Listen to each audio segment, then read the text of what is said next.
AIADMKയിൽ പുറത്താക്കൽ നാടകം. ശശികലയെയും TTV ദിനകരനെയും വെങ്കടേഷിനെയും പുറത്താക്കിയതായി OPS വിഭാഗം. ശശികലയെ ജയിലിൽ ചെന്ന് സന്ദർശിക്കാനുള്ള തീരുമാനം മാറ്റി മുഖ്യമന്ത്രി പളനിസ്വാമി. പളനിസ്വാമിക്കെതിരെ വോട്ട് ചെയ്യുമെന്ന് മൈലാപ്പൂർ MLA നടരാജ വ്യക്തമാക്കി. വിവരങ്ങളുമായി ഞങ്ങളുടെ പ്രതിനിധി സന്തോഷ് ചേരുന്നു. സന്തോഷ്, രാഷ്ട്രീയ അനിശ്ചിതത്വം നിലവിലും തുടരുകയാണല്ലോ. എന്താണ് ഏറ്റവും ഒടുവിലത്തെ വിവരം? അരുൺ, മഹാബലിപുരത്തെ റിസോർട്ടിൽ ഇപ്പോൾ ശശികല ക്യാമ്പിലുള്ള, അതായത് പളനിസ്വാമിയെ പിന്തുണയ്ക്കുന്ന MLA-മാരുടെ യോഗം ചേരുകയാണ്. പളനിസ്വാമിയും ഈ യോഗത്തിൽ പങ്കെടുക്കുന്നുണ്ട്. നാളെ സഭയിൽ സ്വീകരിക്കേണ്ട നിലപാടുകൾ സംബന്ധിച്ചുള്ള ചർച്ചയാണ് ഇപ്പോൾ പുരോഗമിക്കുന്നത്. അത് മാത്രമല്ല, AIADMK അംഗങ്ങൾക്കെല്ലാം തന്നെയും വിപ്പ് നൽകിയിട്ടുണ്ട്. സഭയിൽ ഹാജരായി മന്ത്രിസഭയ്ക്ക് അനുകൂലമായി വോട്ട് ചെയ്യണമെന്നാണ് വിപ്പ് നൽകിയിട്ടുള്ളത്. അതുകൊണ്ട് തന്നെ വിപ്പ് ലംഘിച്ച് MLA-മാർ വോട്ടെടുപ്പിൽ നിന്ന് മാറി നിൽക്കുകയോ മറുപക്ഷത്തേക്ക് മാറുകയോ ചെയ്തു കഴിഞ്ഞാൽ അയോഗ്യത ഉൾപ്പെടെയുള്ള നടപടികൾക്ക് വിധേയമാകേണ്ടി വരും. അതുകൊണ്ട് തന്നെ വിപ്പ് നൽകിക്കൊണ്ട് മുഴുവൻ MLA-മാരെയും സഭയിലെത്തിച്ച് സർക്കാരിന് അനുകൂലമായി വോട്ട് ചെയ്യിപ്പിക്കുക എന്നുള്ള നീക്കമാണ് ഇപ്പോൾ പളനിസ്വാമിയുടെ ക്യാമ്പിൽ നടക്കുന്നത്. അതേസമയം തന്നെ പനീർസെൽവം വിഭാഗമാകട്ടെ സ്പീക്കറെ കണ്ട് രഹസ്യ ബാലറ്റ് വേണം, അല്ലെങ്കിൽ രഹസ്യ ബാലറ്റിലൂടെ വിശ്വാസ വോട്ടെടുപ്പ് നടത്തണം എന്ന് ആവശ്യപ്പെട്ടിട്ടുണ്ട്. രഹസ്യ ബാലറ്റിലൂടെ വിശ്വാസ വോട്ടെടുപ്പ് നടത്തിക്കഴിഞ്ഞാൽ കൂടുതൽ MLA-മാരുടെ പിന്തുണ ലഭിക്കുമെന്നാണ് പനീർസെൽവം ക്യാമ്പ് ഇപ്പോഴും പ്രതീക്ഷിക്കുന്നത്. പനീർസെൽവം ക്യാമ്പ് മറുവശത്ത് പാർട്ടി പിടിച്ചെടുക്കാനുള്ള ശ്രമങ്ങളും ആരംഭിച്ചു കഴിഞ്ഞു. പാർട്ടി പിടിച്ചെടുക്കാനുള്ള ശ്രമത്തിന്റെ ഭാഗമായിട്ട് പാർട്ടി ജനറൽ സെക്രട്ടറി ശശികലയെ തന്നെയും പാർട്ടിയിൽ നിന്ന് പുറത്താക്കിയതായി പനീർസെൽവം ക്യാമ്പിന്റെ മുതിർന്ന നേതാവ് മധുസൂദനൻ വാർത്താക്കുറിപ്പിറക്കി. ശശികലയെയും ശശികല നിയോഗിച്ച ഡെപ്യൂട്ടി ജനറൽ സെക്രട്ടറി ദിനകരനെയും ശശികലയുടെ ബന്ധു വെങ്കടേഷിനെയും പാർട്ടിയിൽ നിന്ന് പുറത്താക്കിയതായാണ് വാർത്താക്കുറിപ്പിറക്കിയത്. അതേസമയം തന്നെ DMK-യുടെ യോഗവും കോൺഗ്രസിന്റെ യോഗവും ഇപ്പോൾ ചേരുന്നുണ്ട്. നാളെ ഇനി വിശ്വാസ വോട്ടെടുപ്പിന് മണിക്കൂറുകൾ മാത്രം അവശേഷിക്കെ രാഷ്ട്രീയ പാർട്ടികൾ നിർണായകമായ നീക്കങ്ങൾ തന്നെയാണ് ഇപ്പോഴും നടത്തുന്നത്. സന്തോഷാണ് വിവരങ്ങൾ നൽകിയത്. കാരുണ്യ പദ്ധതി നിർത്തലാക്കില്ലെന്ന് ധനമന്ത്രി തോമസ് ഐസക്. ഒരു ആരോഗ്യ പദ്ധതിയും നിർത്തലാക്കില്ലെന്നും തോമസ് ഐസക് പറഞ്ഞു. പാവപ്പെട്ടവർക്ക് ചികിത്സാ സഹായം നൽകുന്ന കാരുണ്യ ബെനവലന്റ് ഫണ്ട് പദ്ധതി സർക്കാർ നിർത്തലാക്കാൻ ഉദ്ദേശിച്ചിട്ടില്ല. മറിച്ചുവരുന്ന വാർത്തകൾ അവാസ്തവമാണെന്ന് ധനമന്ത്രി ഡോക്ടർ TM തോമസ് ഐസക് തിരുവനന്തപുരത്ത് പറഞ്ഞു. കാരുണ്യ മാത്രമല്ല, ഒരു ആരോഗ്യ പദ്ധതിയും സർക്കാർ നിർത്തലാക്കില്ലെന്നും ധനമന്ത്രി വ്യക്തമാക്കി. ഒരു കാര്യം ഞാൻ വ്യക്തമാക്കാൻ ആഗ്രഹിക്കുകയാണ്. കാരുണ്യ ആരോഗ്യ സഹായ പദ്ധതി നിർത്തലാക്കിയിട്ടില്ല, നിർത്തലാക്കാൻ ഉദ്ദേശിക്കുന്നില്ല അടുത്ത വർഷവും. ഈ പദ്ധതി മാത്രമല്ല, നിലവിലുണ്ടായിരുന്ന ഒരു ആരോഗ്യ സഹായ പദ്ധതിയും നിർത്തലാക്കിയിട്ടില്ല. അടുത്ത ബഡ്ജറ്റിലും അവർക്ക് സ്ഥാനം ഉണ്ടാകും. ഡിസംബർ 31 വരെ ഏതാണ്ട് 30,000 രോഗികൾക്ക് ധനസഹായം കാരുണ്യന് കൊടുത്തിട്ടുണ്ട്. കാരുണ്യയിൽ 391 കോടി രൂപയുടെ കുടിശ്ശികയിട്ടാണ് UDF സർക്കാർ പോയത്. ഒരു വർഷവും കാരുണ്യ സഹായം UDF സർക്കാർ കുടിശ്ശിക തീർത്ത് നൽകിയിട്ടില്ല. 139 കോടി രൂപയെങ്കിലും ഇനിയും കുടിശ്ശിക നൽകാനുണ്ട്. സ്വകാര്യ ആശുപത്രിയിൽ 25 കോടി രൂപയാണ് കൊടുക്കാനുള്ളത്. സർക്കാർ ആശുപത്രികളിൽ നിന്നുള്ള കണക്കുകൾ യഥാസമയം എത്താത്തത് മാത്രമാണ് ഇപ്പോഴുള്ള പ്രശ്നമെന്നും ഐസക് പറഞ്ഞു. എല്ലാ ആരോഗ്യ പദ്ധതികളെയും ഉൾപ്പെടുത്തിയുള്ള സമ്പൂർണ്ണ ആരോഗ്യ കേരളം സംസ്ഥാനത്ത് യാഥാർത്ഥ്യമാകുമെന്നും ധനമന്ത്രി വ്യക്തമാക്കി. എങ്ങനെ നിങ്ങളുടെ ചെറിയ രോഗങ്ങൾക്ക് ചികിത്സ ഫ്രീ ആയിട്ട് കിട്ടുന്നു, അതുപോലെ ഈ മാറാ രോഗങ്ങൾ വന്നാലും ചികിത്സ ഫ്രീ ആയിട്ട് കിട്ടണം. അതാണ് ഇൻഷുറൻസ് പദ്ധതി കൊണ്ട് ഉദ്ദേശിക്കുന്നത്. അവകാശമായിട്ട് മാറണം. മന്ത്രിയുടെ ഔദാര്യമല്ല, ഇഷ്ടമുള്ളവർക്ക് കൊടുക്കുന്നു അല്ലെങ്കിൽ വിവേചനാധികാരം. ഇവിടുത്തെ ഓരോ പൗരന്റെ അവകാശമായിട്ട് മാറണം. കാരുണ്യ കുടിശ്ശിക കണക്കാക്കാൻ ആരോഗ്യ വകുപ്പുമായി സഹകരിച്ച് സർക്കാർ നടപടികൾ സ്വീകരിച്ചു വരികയാണ്. എന്നാൽ കാരുണ്യയെ രാഷ്ട്രീയ ആയുധമാക്കാനുള്ള നീക്കം അനുവദിക്കില്ലെന്നും തോമസ് ഐസക് കൂട്ടിച്ചേർത്തു. News bureau, Thiruvananthapuram. സംസ്ഥാനത്ത് സമ്പൂർണ്ണ വൈദ്യുതീകരണത്തിന് ജനപിന്തുണ ആവശ്യമാണെന്ന് മുഖ്യമന്ത്രി പിണറായി വിജയൻ. വികസന കാര്യങ്ങളിൽ എതിർക്കുന്നവരെ നാടിന്റെ നന്മ ഉദ്ദേശിച്ച് മാറ്റി നിർത്തേണ്ടി വരും. നാട്ടിൽ വൈദ്യുതി ലഭിക്കണമെങ്കിൽ നഷ്ടം സഹിക്കേണ്ടി വരും. മുൻകാലങ്ങളിൽ എതിർപ്പുകൾക്ക് സർക്കാരുകൾ വഴങ്ങിയത് നഷ്ടമുണ്ടാക്കിയെന്നും മുഖ്യമന്ത്രി തിരുവനന്തപുരത്ത് പറഞ്ഞു. സംസ്ഥാനം സമ്പൂർണ്ണ വൈദ്യുതീകരണത്തിന്റെ പാതയിലാണ്. എന്നാൽ വൈദ്യുത ലൈൻ വലിക്കുന്നതിൽ എതിർപ്പുകൾ പലയിടത്തും നിലനിൽക്കുന്നു. മരം നഷ്ടമാകുമെന്ന കാരണം പറഞ്ഞാണ് എതിർപ്പുകൾ. വികസന കാര്യങ്ങളിൽ എതിർക്കുന്നവരെ നാടിന്റെ നന്മ ഉദ്ദേശിച്ച് മാറ്റി നിർത്തേണ്ടി വരുമെന്ന് മുഖ്യമന്ത്രി പിണറായി വിജയൻ പറഞ്ഞു. തിരുവനന്തപുരത്ത് അന്താരാഷ്ട്ര വൈദ്യുതി സുരക്ഷാ ശില്പശാല ഉദ്ഘാടനം ചെയ്ത് സംസാരിക്കുകയായിരുന്നു അദ്ദേഹം. നാട്ടിലാകെ വൈദ്യുതി ലഭ്യമാകണമെങ്കിൽ ഈ പറയുന്ന നഷ്ടം സഹിച്ചേ പറ്റും. നഷ്ടപ്പെടുന്നവർക്ക് ന്യായമായ നഷ്ടപരിഹാരം ഉറപ്പുവരുത്തണം. അതിനെ എതിർക്കാൻ പുറപ്പെട്ടാൽ പിന്നെ എതിർപ്പ് മാറ്റിക്കൊണ്ട് കാര്യങ്ങൾ നടത്തേണ്ടതായിരിക്കും. അത് എതിർക്കാൻ പുറപ്പെട്ടവർക്കും ഇപ്പോൾ ബോധ്യമായിട്ടുണ്ടെന്നാണ് തോന്നുന്നത്. ആരെയും ബുദ്ധിമുട്ടിക്കുകയല്ല, മറിച്ച് നാടിന്റെ നന്മയാണ് സർക്കാർ ലക്ഷ്യം. വൻകിട ജലവൈദ്യുത പദ്ധതികൾ സംസ്ഥാനത്തിന് ആവശ്യമാണ്. എന്നാൽ ചിലയിടത്ത് അത് അപ്രായോഗികമാണെന്നും മുഖ്യമന്ത്രി കൂട്ടിച്ചേർത്തു. ഗ്യാസ് പൈപ്പ് ലൈൻ സ്ഥാപിക്കുന്നതിലും എതിർക്കുന്നവരെ മാറ്റി നിർത്തേണ്ടിവരുമെന്ന് മുഖ്യമന്ത്രി പറഞ്ഞു. താപവൈദ്യുത നിലയങ്ങൾ ഒഴിവാക്കി സംസ്ഥാനത്തിന് മുന്നോട്ടു പോകാൻ സാധിക്കും എന്നത് മിഥ്യാധാരണയാണ്. സമയബന്ധിതമായി സോളാറിൽ നിന്നും സംസ്ഥാനം വൈദ്യുതി ഉൽപ്പാദിപ്പിക്കുമെന്നും മുഖ്യമന്ത്രി വ്യക്തമാക്കി. വൈദ്യുതി മന്ത്രി എം മണി ചടങ്ങിൽ അധ്യക്ഷനായിരുന്നു. News bureau, Thiruvananthapuram. വിദ്യാർത്ഥി പ്രതിഷേധത്തോടെ നെഹ്റു ഗ്രൂപ്പിന്റെ പാമ്പാടി ലക്കിടി കോളേജുകൾ തുറന്നു. ജിഷ്ണുവിന്റെ ഘാതകരെ അറസ്റ്റ് ചെയ്യണമെന്നാവശ്യപ്പെട്ട മാനേജ്മെന്റ് വിലക്ക് ലംഘിച്ച് പ്രതിഷേധ പ്രകടനവും അനുശോചന യോഗവും കോളേജിൽ നടന്നു.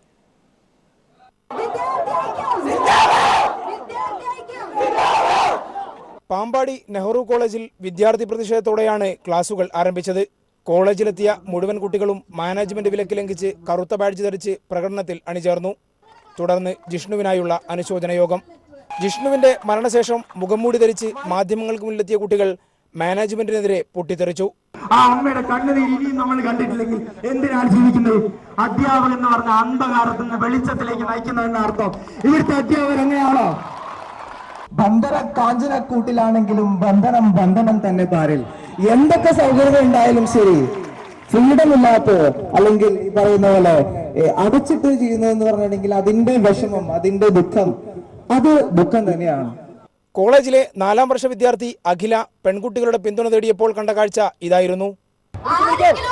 പെൺകുട്ടികളുടെ സൈഡിൽ നിന്ന് ഇവിടെ വാങ്ങാൻ പറ്റുമോ?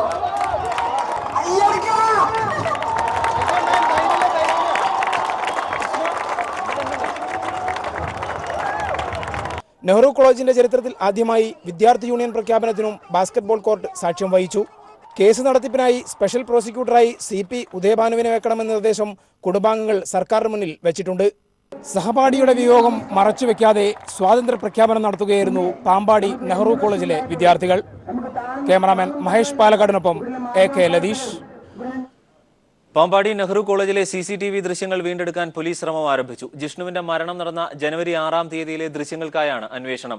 ഇടിമുറിയിൽ നിന്ന് രക്തക്കറ കണ്ടെത്തിയ സാഹചര്യത്തിൽ മർദ്ദന ദൃശ്യങ്ങൾ കണ്ടെത്താനാണ് ഹാർഡ് ഡിസ്കുകൾ പരിശോധനയ്ക്ക് അയച്ചത്.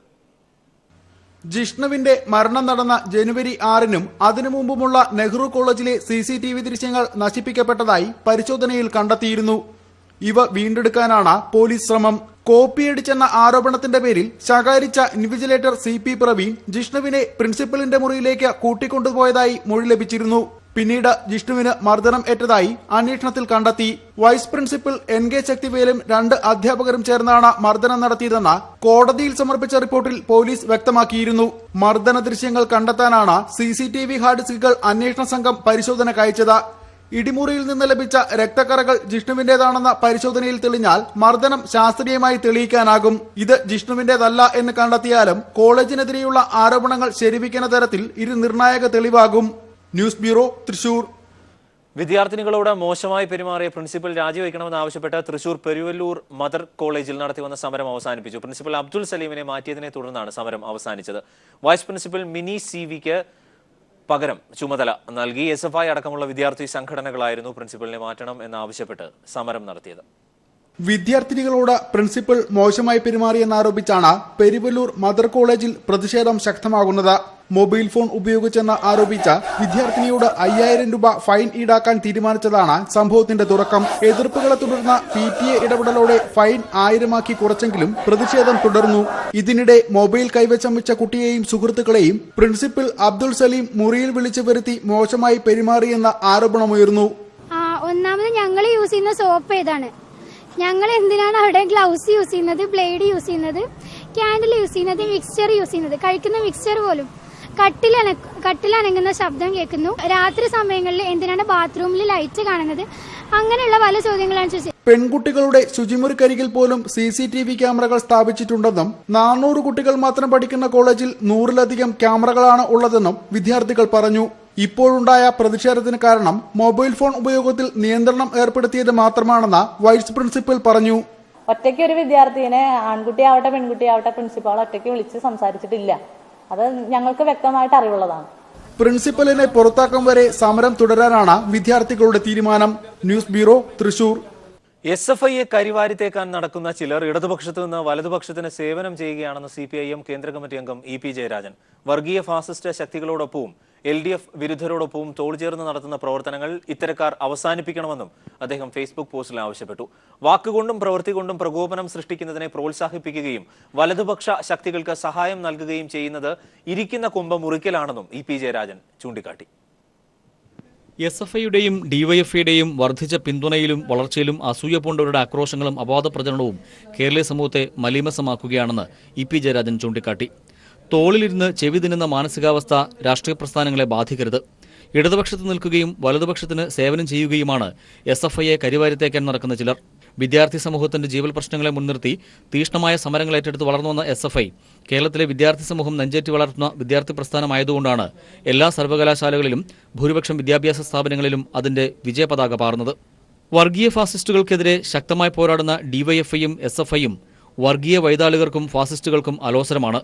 അത് അംഗീകരിക്കാനാകാത്തവർ വർഗീയ ഫാസിസ്റ്റ് ശക്തികളോടൊപ്പവും LDF വിരുദ്ധരോടൊപ്പവും തോൾ ചേർന്ന് നടത്തുന്ന പ്രകടനങ്ങൾ അവസാനിപ്പിക്കണം. ഒരു കോളേജിലെ സമരത്തെ സർക്കാർ വിരുദ്ധ കലാപമാക്കി മാറ്റി ആ സമരത്തിന് ഇടതുപക്ഷ മുഖം നൽകാനുള്ള ശ്രമം അത്തരക്കാരുടെ രാഷ്ട്രീയ ജീർണതയാണ്.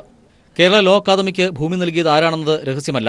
ആ ചെയ്തിയും അവസരവാദവും പുറത്തുവരുമ്പോൾ പ്രാശ്ചിത്യം ചെയ്യുവാൻ SFIയുടെയും DYFIയുടെയും മെക്കിട്ടുകയറുന്നത് രാഷ്ട്രീയ മര്യാദയുമല്ല. രാഷ്ട്രീയമായി ശ്രദ്ധ നേടാനുള്ള അഭ്യാസങ്ങൾ അതിരുവിടുന്നത് ശുഭകരമല്ല. സർക്കാരിനെ ദുർബലപ്പെടുത്താൻ ശത്രുക്കൾക്ക് ആയുധം നൽകുന്നത് അപലപനീയമാണ്. ഇടതുപക്ഷ ശക്തികളെ ദുർബലപ്പെടുത്തി ഫാസിസ്റ്റ് വർഗീയ ഭീകരതയ്ക്ക് വളക്കൂറുണ്ടാക്കി കൊടുക്കാനുള്ള ശ്രമങ്ങളിൽ നിന്നും ഇത്തരം ആളുകൾ പിന്മാറിയില്ലെങ്കിൽ ഇപ്പോൾ കൂടെ നിൽക്കുന്ന ചില്ലറ ആളുകളും കൂടി പിരിഞ്ഞു പോകുന്ന ദയനീയ സ്ഥിതിയിലേക്ക് ചിലർ അധപ്പതിക്കുമെന്നും അദ്ദേഹം ചൂണ്ടിക്കാട്ടുന്നു. News bureau, Thiruvananthapuram. സദാചാര ഗുണ്ടാ വിളയാട്ടത്തിനെതിരെ കർശന നടപടി സ്വീകരിക്കാൻ മുഖ്യമന്ത്രി പിണറായി വിജയൻ സംസ്ഥാന പോലീസ് മേധാവിക്ക് നിർദ്ദേശം നൽകി. സംസ്ഥാനത്ത് അടുത്തിടെ ഉണ്ടായ സദാചാര ഗുണ്ടാ വിളയാട്ടങ്ങൾ ശ്രദ്ധയിൽപ്പെട്ടതിനെ തുടർന്നാണ് നടപടി. വാലന്റൈൻസ് ദിനത്തിൽ കരുനാഗപ്പള്ളി അഴീക്കൽ ബീച്ചിലെത്തിയ ചെറുപ്പക്കാരായ യുവതിയുവാക്കളെ ശാരീരികമായും മാനസികമായും പീഡിപ്പിക്കുകയും ആ ദൃശ്യങ്ങൾ മൊബൈലിൽ പകർത്തി ഇന്റർനെറ്റ് വഴി പ്രചരിപ്പിക്കുകയും ചെയ്ത സംഭവത്തിൽ വ്യക്തമായ നിയമവ്യവസ്ഥകൾ പ്രകാരം കേസെടുക്കണമെന്നും മുഖ്യമന്ത്രി നിർദ്ദേശിച്ചു. യുവതിയുവാക്കളെ സദാചാര ഗുണ്ടകൾ ആക്രമിക്കുന്നതും ആക്രമണത്തിന് ഇരയായവർ യാചിക്കുന്നതുമാണ് ദൃശ്യങ്ങളിലുള്ളത്. അക്രമികൾ ഉപയോഗിക്കുന്ന വാക്കുകളും ഭാഷയും ഏറെ നികൃഷ്ടവും സാംസ്കാരിക ബോധത്തിന് നേരെയുള്ള കൊഞ്ഞനം കുത്തലുമാണ്. ഏതു സാഹചര്യത്തിലായാലും പൊതുജനങ്ങളെ കയ്യേറ്റം ചെയ്യാനോ കടന്നുപിടിക്കാനോ ആർക്കും അധികാരം നൽകിയിട്ടില്ല. ഈ ദൃശ്യങ്ങൾ ഇന്റർനെറ്റ് വഴി പ്രചരിപ്പിച്ചു എന്നത് കടുത്ത നിയമലംഘനമാണ്. ഈ ദൃശ്യങ്ങൾ സമൂഹ മാധ്യമങ്ങളിൽ പോസ്റ്റ് ചെയ്ത ആളിനെയും നിയമത്തിന്റെ പരിധിയിൽ കൊണ്ടുവരാൻ പ്രത്യേകം നിർദ്ദേശിച്ചിട്ടുണ്ട്. മലയാള സിനിമയിൽ എന്നും തിളങ്ങി നിൽക്കുന്ന രാമു കാര്യാട്ടിന്റെ ചെമ്മീന്റെ 50ാമത് വാർഷികം ഏപ്രിലിൽ ആലപ്പുഴയിൽ നടക്കും. ഇതിന്റെ നടത്തിപ്പുമായി ബന്ധപ്പെട്ട സ്വാഗത സംഘ രൂപീകരണം ഇന്നലെ ആലപ്പുഴയിൽ നടന്നു. സാംസ്കാരിക മന്ത്രി പങ്കെടുത്ത യോഗത്തിൽ പൊതുമരാമത്ത് മന്ത്രി G. സുധാകരൻ അധ്യക്ഷത വഹിച്ചു. മുഖ്യമന്ത്രി പിണറായി വിജയൻ ആഘോഷം ഉദ്ഘാടനം ചെയ്തു. രാഷ്ട്രപതിയുടെ സുവർണ മെഡൽ ആദ്യമായി മലയാളത്തിലെത്തിച്ച ചെമ്മീൻ എന്ന അഭ്രപാളിയിലെ അനശ്വര പ്രണയകാവ്യത്തിന്റെ അഭിനേതാക്കളെയും അണിയറ ശില്പികളെയുമാണ് സർക്കാർ ആദരിക്കുന്നത്. ആഘോഷ പരിപാടികളുടെ നടത്തിപ്പിനായി സാംസ്കാരിക വകുപ്പ് മന്ത്രി AK ബാലൻ, പൊതുമരാമത്ത് വകുപ്പ് മന്ത്രി G. സുധാകരൻ, ചലച്ചിത്ര അക്കാദമി ചെയർമാൻ കമലിന്റെയും നേതൃത്വത്തിൽ ആലപ്പുഴയിൽ സംഘാടക സമിതിക്ക് തുടക്കമായി. ചെമ്മീൻ എന്ന നോവലും ചലച്ചിത്രവുമായി ഭൂമിശാസ്ത്രപരമായി തന്നെ ബന്ധപ്പെട്ട് കിടക്കുന്ന നീർക്കുന്നം, പുറക്കാട് തുടങ്ങിയ ഇടങ്ങളുമായി ബന്ധപ്പെടുത്തി വിപുലമായ ആഘോഷ പരിപാടികൾ നടത്താനാണ് തീരുമാനിച്ചിരിക്കുന്നത്. സംസ്ഥാന മുഖ്യമന്ത്രി പിണറായി വിജയനാണ് പരിപാടി ഉദ്ഘാടനം ചെയ്യുന്നത്. ഇവിടെ നമുക്കെല്ലാം അറിയാം, യഥാർത്ഥത്തിൽ 50 കൊല്ലം കഴിഞ്ഞു ചെമ്മീൻ നിർമ്മിച്ചതിന് ശേഷം. 52ലേക്ക് കടക്കുക. ഔപചാരികമായി 2 വർഷം മുമ്പേ നടക്കേണ്ടതായിരുന്നു, പക്ഷെ നടന്നില്ല. അതിന് ഞാൻ ആരെയും കുറ്റപ്പെടുത്തുന്നില്ല. പുതിയ സിനിമകൾ നല്ല മൂല്യങ്ങൾ ഉൽപ്പാദിപ്പിക്കുന്നില്ലെന്ന് പൊതുമരാമത്ത് വകുപ്പ് മന്ത്രി G. സുധാകരൻ പറഞ്ഞു. സിനിമയിലെ നിർമ്മാണ ചെലവ് നോക്കി നിലവാരം അളക്കേണ്ട കാലഘട്ടമാണിതെന്നും അദ്ദേഹം സൂചിപ്പിച്ചു. ചെമ്മീനിലെ മധുവിൻ്റെ ആയാലും ഷീലയുടെ ആയാലും കൊട്ടാരക്കര ശ്രീധരനാരുടെ ആയാലും അടൂർ ഭാവന, ഞാൻ അഭിനയൊക്കെ ഓർമ്മയുണ്ടല്ലോ. ഇതൊക്കെ ലോകത്തെ നമ്മളങ്ങ് വലിയ വലിയ കലാകാരന്മാരെന്ന് പറയുന്നവരുടെ അഭിനയത്തെ പോലെ തന്നെ മികച്ചതാണ്. മലയാളികളായതുകൊണ്ട് നമുക്കത് പറയാൻ താല്പര്യം. വരുന്ന ഏപ്രിൽ മാസമാണ് ചിത്രത്തിന്റെ 50ാമത് വാർഷികം ആലപ്പുഴയിൽ ആഘോഷിക്കുന്നത്. ചെമ്മീൻ സിനിമയുമായി ബന്ധപ്പെട്ട് ജീവിച്ചിരിക്കുന്ന അണിയറ പ്രവർത്തകരെ കൂടാതെ സിനിമാ മേഖലയിലെ പ്രമുഖരും പ്രശസ്തരുമായ നിരവധി പേർ ചടങ്ങിൽ പങ്കെടുക്കും. Shajahan, news bureau, Alappuzha. ചെമ്മീൻ സിനിമയുടെ 50ാം വാർഷികാഘോഷം നടത്തിക്കില്ലെന്ന് ധീവര സഭ. വേണ്ടി വന്നാൽ വർഗീയ കാർഡ് ഇളക്കിയായാലും തടയുമെന്നാണ് ധീവര സഭയുടെ ഭീഷണി. രാഷ്ട്രപതിയുടെ സുവർണ മെഡൽ ആദ്യമായി മലയാളത്തിലെത്തിച്ച ചെമ്മീൻ എന്ന അഭ്രപാളിയിലെ അനശ്വര പ്രണയകാവ്യത്തിന്റെ അഭിനേതാക്കളെയും അണിയറ ശില്പികളെയുമാണ് സർക്കാർ ആദരിക്കുന്നത്.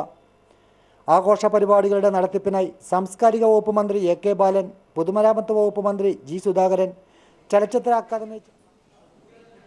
കാഞ്ഞിരമ്പുഴ ഡാമിന്റെ ബണ്ട് തകർന്നു. ഡാമിന്റെ പ്രധാന ബണ്ടാണ് തകർന്നത്. ബണ്ട് തകർന്നതിനെ തുടർന്ന് കാഞ്ഞിരമ്പുഴ, കാരാക്കുറിശി, കാച്ചമ്പാറ പഞ്ചായത്തുകളിൽ കുടിവെള്ളം മുടങ്ങി. മർത്തോമാ സഭ വലിയ മെത്രോപൊലിത്ത ഫിലിപ്പോസ് മാർ ക്രിസോസ്റ്റം തിരുമേനിയുടെ 100ാം പിറന്നാൾ ആഘോഷം നാളെ മാരാമൺ കൺവെൻഷൻ നഗറിൽ നടക്കും. ഏപ്രിൽ 17-നാണ് 100 വയസ്സ് തികയുന്നത് എങ്കിലും കൺവെൻഷനിൽ വിശ്വാസികളോടൊപ്പം ആഘോഷിക്കാനാണ് മർത്തോമാ സഭ നാളെ പിറന്നാൾ ആഘോഷിക്കുന്നത്. 2017 ഏപ്രിൽ 17-ന് 100ന്റെ നിറവിലെത്തുന്ന ഫിലിപ്പോസ് മാർ ക്രിസോസ്റ്റം തിരുമേനിയുടെ പിറന്നാളാഘോഷം വിശ്വാസികളോടൊപ്പം നടത്താൻ മാർത്തോമ സഭ തീരുമാനിച്ചതിനെ തുടർന്നാണ് കൺവെൻഷൻ നഗറിൽ വലിയ ആഘോഷമാക്കുന്നത്. രാവിലെ 10-നാണ് മരാമൺ കൺവെൻഷൻ നഗറിൽ ആഘോഷ പരിപാടികൾ നടക്കുന്നത്. വിശിഷ്ട വ്യക്തികളടക്കം 10,000-ങ്ങളായിരിക്കും പരിപാടിയിൽ പങ്കെടുക്കാനെത്തുക. ക്രിസോസ്റ്റം തിരുമേനി എന്നാൽ വിശ്വാസികൾക്കും മറ്റുള്ളവർക്കും നർമ്മത്തിന്റെ തമ്പുരാനാണ്. എന്നും കുട്ടികളോട് കൂട്ടുകൂടുന്ന വലിയ ഇടയന്റെ പിറന്നാളാഘോഷത്തിൽ കുട്ടികളും പങ്കെടുക്കും. കുറിക്കുകൊള്ളുന്ന നർമ്മമാണ് ഫിലിപ്പോസ് മാർ ക്രിസോസ്റ്റം തിരുമേനിയെ ആരാധകരുടെ കൂട്ടുകാരനാക്കുന്നത്. ഇത് 100 വർഷം സഭയിൽ നിന്നും ജനങ്ങളിൽ നിന്നും പൊതുജനങ്ങളിൽ നിന്നും പത്രപ്രവർത്തകരിൽ നിന്നുമൊക്കെ എനിക്ക് വലിയ സഹായവും സന്തോഷവും ലഭിച്ചിട്ടുണ്ട്. എനിക്ക് ദോഷമായിട്ട് ആരും വീട്ടിൽ ചെന്നല്ലാതെ പരസ്യമായി പറഞ്ഞിട്ടില്ല. അവരുടെ വീട്ടിൽ ചെന്ന് പറഞ്ഞതിലേ. പത്തനംതിട്ട ജില്ലയിലെ ഇരവുപേരൂർ കലമണ്ണിൽ KE ഉമ്മൻ കശീശയുടെയും ശോശാമയുടെയും മകനായി 1917 ഏപ്രിൽ 17-ന് ജനിച്ച മാർ ക്രിസോസ്റ്റം തിരുമേനിയുടെ ആദ്യനാമം ഫിലിപ്പ് ഉമ്മൻ എന്നായിരുന്നു. Bangalore union theological college, Canterbury saint Augustine college എന്നിവിടങ്ങളിൽ നിന്നും ദൈവശാസ്ത്ര വിദ്യാഭ്യാസം നടത്തിയ അദ്ദേഹത്തിന് 1944 കശീശ സ്ഥാനങ്ങൾ ലഭിച്ചു. 1999 ഒക്ടോബർ 23-ന് സഭയുടെ 20ാമത് മാർത്തോമ മെത്രാപ്പൊലീത്തയായി സ്ഥാനമേറ്റ അദ്ദേഹം 2007-ൽ ശാരീരിക ബുദ്ധിമുട്ടുകൾ മൂലം സ്ഥാനത്യാഗം ചെയ്തു. ഇന്ത്യയിൽ ഏറ്റവും കൂടുതൽ കാലം വലിയ മെത്രാപ്പൊലീത്ത സ്ഥാനത്തിരിക്കുന്ന വ്യക്തിയാണ് മാർ ക്രിസോസ്റ്റം. മരാമണിൽ നിന്നും ബിജേഷ് നടുവിൽ. കേരളത്തിലെ പ്രമുഖ ബിൽഡർമാരായ അസറ്റ് ഹോംസിന് ഇനി പുതിയ ലോഗോ. സാമൂഹ്യ പ്രതിബദ്ധതയും വിശ്വാസവും ഉറപ്പു നൽകുന്ന ലോഗോ കൊച്ചിയിൽ പ്രകാശനം ചെയ്തു. 4 ശ്രേണികളിലായി 20 പുതിയ ഭവന പദ്ധതികൾ ഉപഭോക്താക്കൾക്കായി ഒരുക്കിയിട്ടുണ്ടെന്ന് asset homes MD V Sunilkumar പറഞ്ഞു.